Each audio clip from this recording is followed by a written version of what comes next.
கிடைத்ததை அனுபவிக்க கற்றுக்கொள். கிடைக்காததை ரசிக்க கற்றுக்கொள். வாழ்க்கை தானாகவே நல்லதாகும். இந்த பொன்மொழி வாழ்க்கையின் நுட்பமான உண்மைகளை வெளிப்படுத்துகிறது. நாம் பெற்றவற்றை அனுபவிக்க கற்றுக்கொள்வது முக்கியம், ஏனெனில் அதுவே நமக்கு மனநிறைவையும் சந்தோஷத்தையும் தரக்கூடியது. அதே நேரத்தில் நாம் பெறாதவற்றையும் ரசிக்க கற்றுக்கொள்வது அவசியம். அது நமக்கு வாழ்க்கையின் அழகையும் அதற்குள் இருக்கும் புதுமைகளையும் உணர்த்தும்.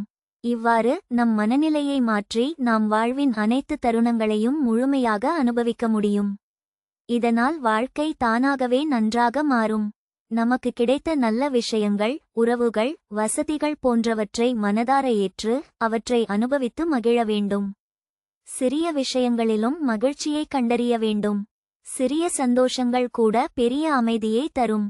கிடைக்காதவற்றை பற்றி வருத்தப்படுவதை விடுத்து அவை ஏன் கிடைக்கவில்லை என்பதை புரிந்துகொண்டு அந்த நிலையை அல்லது சூழ்நிலையை ஏற்றுக்கொண்டு அதில் உள்ள நல்ல பக்கங்களை காண முயற்சிக்க வேண்டும்.